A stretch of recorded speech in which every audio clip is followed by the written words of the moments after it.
રાધનપુરને જિલ્લા બનાવવાની માંગ ઉઠી છે। ભાજપ એમએલએ લવિંગજી ઠાકોરે સીએમને લખ્યો છે પત્ર। રાધનપુરને જિલ્લો બનાવવાની પત્રમાં કરી છે માંગ। જિલ્લા કક્ષનો સમાવિષ્ટ તમામ સુવિધા રાધનપુરમાં છે તેવી પણ રજૂઆત તેમણે કરી। અનામત પર રાજ્યમંત્રી જગદીશ વિશ્વકર્માનું નિવેદન। સ્થાનિક સ્વરાજની ચૂંટણીમાં પણ હતું। વિશ્વકર્મા દ્વારા વાત કરવામાં આવી। ઓબીસી અનામતનો રિપોર્ટ તૈયાર। સિનિયર નેતાઓએ રિપોર્ટ સબમિટ કર્યા છે। સરકારી કાર્યવાહી પૂર્ણ થઈ છે। આગામી દિવસોમાં ચૂંટણીમાં તેની જાહેરાત થશે। મોડી જાહેરાત પર મંત્રી જગદીશ વિશ્વકર્માએ આપ્યો તર્ક। નવી નગરપાલિકા કોર્પોરેશનની જાહેરાત થઈ। અમુક જગ્યાએ ટર્મ પૂર્ણ થવાની હોય, બધી જ બાબતોને ધ્યાનમાં લઈને સરકાર તેને આગળ વધારશે।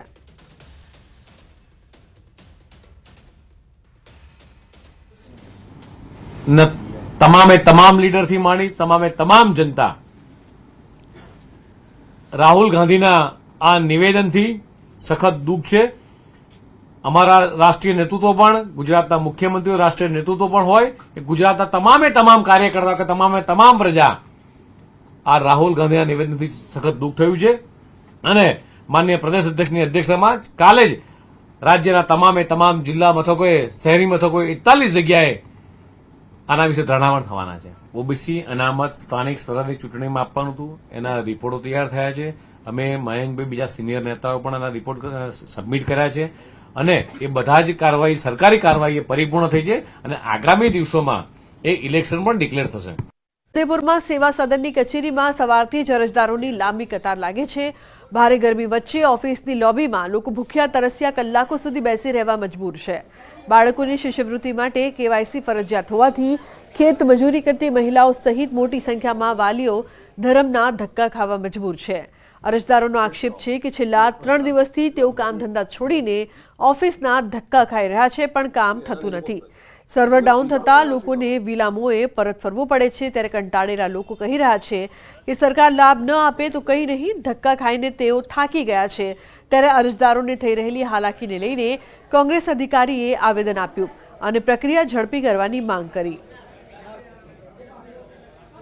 છોટાઉદેપુર જિલ્લાના બોડેલી સેવા સદન ખાતે કેટલાક ગ્રામ્ય વિસ્તારોમાંથી આધાર કાર્ડ અપડેટ કરવા માટે અને આધાર કાર્ડ નવા બનાવવા માટે મોટી સંખ્યાની અંદર લોકો આવે છે। આપણે તસવીર બતાવવા માંગીશું।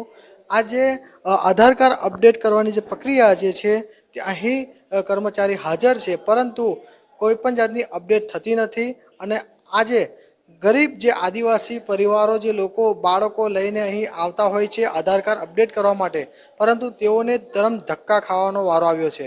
આપ જોઈ શકો છો જે નાના નાના બાળકો પણ પોતાનું જે શૈક્ષણિક જે કાર્ય છે તે છોડીને તેઓ અહીં આવી રહ્યા છે અને ધક્કા ખાઈ રહ્યા છે। આપણે અહીં જે આવેલા જે લાભાર્થી છે તેઓ સાથે વાત કરીશું। આપ કેટલા દિવસથી આવો છો અને શું પરિસ્થિતિ અહીં છે? 3 દિવસથી અમે ધક્કા મારીએ છીએ। 7 વાગ્યાના આવીએ છીએ અમે, પણ છતાંય અમારું કામ થતું નથી। સવારે 7 વાગ્યાના તમે આવી જતા હોય છે અને કેટલા દિવસથી તમે આવો છો? 3 દિવસથી આવીએ છીએ। પછી ટોકન આપી દે છે, પછી ટોકન પૂરું થઈ જાય પછી મોકલી દે છે અમને। આજે પણ એક નેટ બંધ થઈ ગયો છે એટલે કંઈ કામ નહીં થાય એવું કહે છે। બહુ તકલીફ પડી છે, કારણ કે આ સ્કૂલેથી છોકરાઓને પણ રજા પડે છે અને અમારે પણ ધંધામાં તકલીફ પડે છે ને ભૂખાન તરસ્યા અહીંયા આવીને બેહી રહીએ છીએ, પણ છતાં મેં નહીં। તો આપ જોઈ શકો છો કે ભૂખા તરસ્યા વાલીઓ બાળકો આધાર કાર્ડ અપડેટ કરવા માટે આવે છે। તો આપ જોઈ શકો છો કે નાના નાના બાળકો સાથે અહીં જે લોકો આવે છે તકલીફ છે। આપના કાકાને બતાવવા માંગીશું કે લાકડાના ટેકે કાકા ઊભા રહ્યા છે। આમ છેલ્લા 3 દિવસથી આ કર્મચારીઓ સાથે આવે છે આધાર કાર્ડ અપડેટ કરવા માટે। અને અન્ય મહત્વની બાબતો એ છે કે આજે લોબીની અંદર જે રીતે બેસાડવામાં આવે છે ત્યાં કોઈ પંખાની પણ વ્યવસ્થા નથી, એટલે આમ હાલની અંદર આજે આવતા જે લાભાર્થીઓ છે અંતરિયાળ વિસ્તારમાંથી આવે છે, બફારામાં બફાઈ ગયા, પરંતુ આખરે તેઓને નિરાશ થઈને જ ઘરે પરત ફરવાનો વારો આવ્યો છે। સેજબ Khatri, news 18 Gujarati, Chhota Udepur. Server problem છે અને વર્ઝન બદલાય છે, એના કારણે રિજેક્શન વધારે આવે છે। જ્યાં સુધી આપણે વર્ઝનનું સોલ્યુશન નહીં આવે ત્યાં સુધી કામગીરી બંધ રહેશે। એટલે અમે જ્યાં સુધી માહિતી કે જાણકારી નહીં આપીએ ત્યાં સુધી કોઈએ આવવાનું નહીં। રહેવાસી લોકો પાસે, મહિલાઓ પાસે પૈસા આર્થિક રીતે તકલીફ પડે છે ને, એમની પાસે બસના ભાડાના પૈસા પણ નથી। કેટલાય લોકોની અમે મુલાકાત લીધી 3-4 દિવસથી એ લોકો અહીંયા ગાડી ભૂખા તરસા બેસી રહ્યા છે. આજે નાના નાના બાળકોને જોઈને અમે એ લોકોને પાણીની વ્યવસ્થા કરી અને એમને બિસ્કિટના પેકેટો આપેલા. જો આધાર કાર્ડ લિંક કરવાનો હોય તો મફતમાં કામગીરી કેમ નથી કરતી? ત્યાં સ્થાનિક લેવલે રેશનિંગની દુકાનની શોપવાળા છે, વીસી છે, તલાટીઓ છે, તમામને આ કામગીરી કરવા માટે સોંપે તો આ પ્રક્રિયા એકદમ સરળ પડે છે. મારી નમ્ર વિનંતી છે ગુજરાત સરકારને કે જો તમે અહીં બોલાવો છો એ ન કરતા ગ્રામ્ય લેવલે આ ટોટલી કામગીરી તલાટી કમ મંત્રીશ્રીને આપવામાં આવે અને એ રવિવારના દિવસે પણ ચાલુ રાખવામાં આવે આ કામગીરી. મારી તો એવી માંગ છે જેથી કરીને પ્રજાને કોઈ મુશ્કેલી ના પડે અને ગ્રામ્ય પ્રજાને 25-30 કિલોમીટરનું અંતર કાપીને સેવા સદન ખાતે તાલુકા મથકે ના આવવું પડે. નવસારીના બિલીમોરા શહેરમાં પહોંચ્યા કોંગ્રેસ નેતા અમિત ચાવડા. કોંગ્રેસના જનમંચ કાર્યક્રમમાં હાજર રહ્યા. બિલીમોરા શહેરમાં યોજાયેલા જનમંચ કાર્યક્રમમાં અમિત ચાવડાએ પ્રજાના પ્રશ્નો સાંભળ્યા હતા. કોંગ્રેસ આગેવાને ભાજપને ઘેરવાનો પ્રયાસ કર્યો. કોંગ્રેસના જનમંચ કાર્યક્રમમાં લોકો પોતાના પ્રશ્નો લઈને પહોંચ્યા હતા, તો બીજી તરફ તંત્રના ભ્રષ્ટાચારથી કંટાળેલા એક વ્યક્તિ ફરિયાદો અને આરટીઆઈના દસ્તાવેજનો થેલો ભરીને જનમંચ કાર્યક્રમમાં પહોંચ્યો હતો.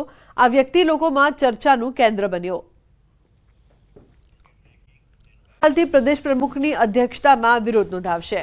તમામ જિલ્લા અને શહેરી મથકોએ થશે વિરોધ. 41 જગ્યાએ ભાજપ વિરોધ નોંધાવશે. રાજ્યકક્ષાના મંત્રી જગદીશ વિશ્વકર્માનું નિવેદન. રાહુલ ગાંધીની વિચારધારા વિદેશની ધરતી પર માત્ર હંગામો મચાવવા આ પ્રકારનું નિવેદન કર્યું. કોંગ્રેસના નેતાઓએ જ કર્યો અનામતનો વિરોધ. કોંગ્રેસ પક્ષ અનામત વિરોધી પક્ષ છે તેવું વિશ્વકર્મા દ્વારા કહેવામાં આવ્યું.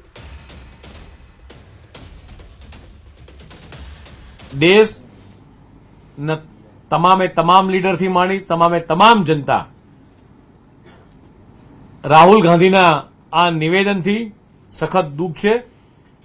અમારા રાષ્ટ્રીય નેતૃત્વ પણ, ગુજરાતના મુખ્યમંત્રીઓ, રાષ્ટ્રીય નેતૃત્વ પણ હોય કે ગુજરાતના તમામ કાર્યકર્તા કે તમામ પ્રજા આ રાહુલ ગાંધીના નિવેદનથી સખત દુઃખ થયું છે. અને માનનીય પ્રદેશ અધ્યક્ષની અધ્યક્ષતામાં કાલે જ રાજ્યના તમામ જિલ્લા મથકોએ, શહેરી મથકોએ 41 જગ્યાએ શિક્ષણ જગતના મહામુકાબલાનું આજે પરિણામ. શિક્ષણ બોર્ડની મતગણતરીનો પ્રથમ રાઉન્ડ પૂર્ણ. અત્યાર સુધીમાં 625 મતની કરાઈ છે ગણતરી. જેવી પટેલને 338 મત મળ્યા છે, તો પ્રિયવદન કોરાટને 164 મત મળ્યા છે. મેહુલ પરવડાને 125 મત મળ્યા. 2 બેઠકો માટે મતદાન થયું હતું. સરકારી ઉચ્ચતર માધ્યમિક શિક્ષક વિભાગમાં 79.3% મતદાન થયું છે. ગુજરાત માધ્યમિક અને ઉચ્ચતર માધ્યમિક બોર્ડની ચૂંટણીની મતગણતરી. તો સરકારી શાળા શિક્ષક પ્રતિનિધિની બેઠક પર પ્રથમ રાઉન્ડમાં મતગણતરી પૂર્ણ થઈ છે, જેમાં દિવ્યરાજસિંહ જાડેજાને 296, ચેતનાબેન ભગોરાને 137, રાજેશ જોધાણીને 54 અને વિજય ખટાણાને 18 મત મળ્યા. વાત કરીએ વલસાડની, તો વલસાડ જિલ્લામાં આજે સતત 6ઠ્ઠા દિવસે પણ વરસાદી માહોલ યથાવત છે. જિલ્લામાં મોડી રાતથી જ વરસાદની શરૂઆત થઈ હતી. આજે પણ સવારથી વાપી, ઉમરગામ સહિતના તાલુકાઓમાં વરસાદ વરસ્યો છે. મોડી રાત્રે પણ ઉમરગામમાં ધોધમાર વરસાદ ખાબક્યો હતો. થોડા સમય સુધી વરસેલા ભારે વરસાદના કારણે રાત્રે ઉમરગામના રસ્તાઓ પાણી થઈ ગયા હતા. તાલુકાના સોનગઢ, રામધરી, આમલા, સણોસરા સહિતના ગ્રામ્ય પંથકમાં જોરદાર વરસાદ. ભાદરવા મહિનાના અંતિમ દિવસોમાં ભાવનગર જિલ્લા માટે મેઘરાજા મહેરબાન રહ્યા છે. તો ભાવનગર શહેરમાં મોડી રાત્રિ બાદ ફરી એકવાર વરસાદી વાતાવરણ જોવા મળી રહ્યું છે. શહેરના વિવિધ વિસ્તારોમાં ધીમી ધારે સાર્વત્રિક વરસાદ વરસી રહ્યો છે. હવામાન વિભાગ દ્વારા આપવામાં આવેલી આગાહીને લઈને શહેર અને જિલ્લાના વાતાવરણમાં બદલાવ આવ્યો છે. હાલ ભાવનગર શહેરમાં ધીમી ધારે વરસાદ એકરસ થયો છે. પ્રકારથી અત્યાર સુધી જેટલો વરસાદ વરસ્યો છે તે સમજવાનો પ્રયાસ કરીએ વિડીયો વોલના માધ્યમથી કે ક્યાં કેટલો વરસાદ પડ્યો છે આ સિઝનમાં. તો સિઝનનો વરસાદ જે છે તે 109.4% વરસાદ, 126.4% વરસાદ, જ્યારે 131.59% વરસાદ, બીજી તરફ 133.54% વરસાદ, 183.32% વરસાદ છે તે આ સિઝનમાં પડી ચૂક્યો છે. અને હજુ પણ જે પ્રકારની હવામાન ખાતાની આગાહી છે કે સિઝનનો જે વરસાદ છે અત્યારે પણ વરસી શકે છે. 2-3 દિવસ માટે આગાહી છે. ક્યાં રેડ એલર્ટ છે તે જોઈએ.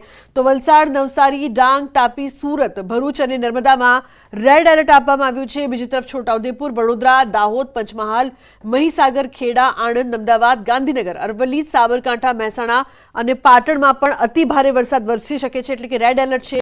કચ્છ, મોરબી, જામનગર, રાજકોટ, પોરબંદર, દ્વારકા અને જૂનાગઢ માટે પણ રેડ એલર્ટ આપવામાં આવ્યું છે. બીજી તરફ ઓરેન્જ એલર્ટની જો વાત કરવામાં આવે તો સુરેન્દ્રનગર, બોટાદ, ભાવનગર, અમરેલી અને ગીર સોમનાથ માટે ઓરેન્જ એલર્ટ આપવામાં આવ્યું છે. જ્યારે આ તમામ વિસ્તારો છે ત્યાં ભારેથી અતિ ભારે વરસાદ વરસી શકે છે. રેડ એલર્ટમાં 100%થી વધુ વરસાદ, તો ઓરેન્જ એલર્ટમાં 76% થી 100% સુધીનો વરસાદ. તો ગુજરાતમાં હજુ 3 દિવસ ભારે વરસાદની આગાહી કરવામાં આવી છે. વરસાદ અંગે હવામાન વિભાગની આગાહી.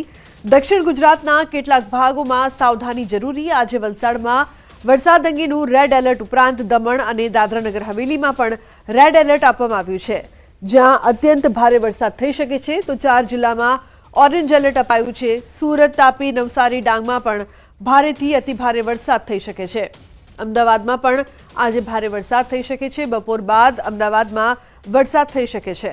અમદાવાદમાં તેજ પવન, ગાજવીજ સાથે વરસાદની શક્યતા. બપોર બાદ થંડરસ્ટોર્મ એક્ટિવિટી થઈ શકે. તો સૌરાષ્ટ્રમાં અમરેલીમાં અતિ ભારે, જ્યારે ભાવનગર, ગીર સોમનાથમાં પણ ભારે વરસાદ થઈ શકે છે. अगले 3 दिन तक भारी से अति भारी का फोरकास्ट है गुजरात रीजन के लिए, और सौराष्ट्र कच्छ के लिए भी भारी टू अति भारी फोरकास्ट है गुजरात सौराष्ट्र कच्छ रीजन के लिए. डे 1 में जो गुजरात रीजन है हेवी टू वेरी हेवी और विथ एक्सट्रीमली हेवी रेनफॉल होने का चांसेस है आइसोलेटेड जगह में. और जो डिस्ट्रिक्ट आज रेड वार्निंग दिया गया है वो है वलसाड, और जो ऑरेंज वार्निंग दिया गया है सूरत, नवसारी, तापी और डांग डिस्ट्रिक्ट के लिए. और उसका जो नॉर्दर्न जो उत्तरी और डिस्ट्रिक्ट्स है मेनली साउदर्न गुजरात रीजन में वो उसमें हेवी रेनफॉल होने का चांसेस है. તો ગુજરાતમાં સિઝનનો સરેરાશ 128.24% વરસાદ થયો. સૌથી વધુ કચ્છમાં અત્યાર સુધી અધધ 138.32% વરસાદ. દક્ષિણ ગુજરાતમાં 133.54% વરસાદ. તો સૌરાષ્ટ્રમાં 131.59% વરસાદ થયો છે. પૂર્વ મધ્ય ગુજરાતમાં 126.4%, તો ઉત્તર ગુજરાતમાં 109.4% વરસાદ થયો છે. ગુજરાતના તમામ જિલ્લામાં સરેરાશ 76%થી વધુ વરસાદ નોંધાયો છે, જેમાં અત્યાર સુધીમાં 27 જિલ્લામાં 100%થી વધુ વરસાદ નોંધાયો છે, જ્યારે 6 જિલ્લામાં 76% થી 100% સુધીનો વરસાદ નોંધાયો છે. સિઝનનો સૌથી ઓછો વરસાદ બોટાદ જિલ્લામાં અત્યાર સુધીમાં 88.84% વરસાદ.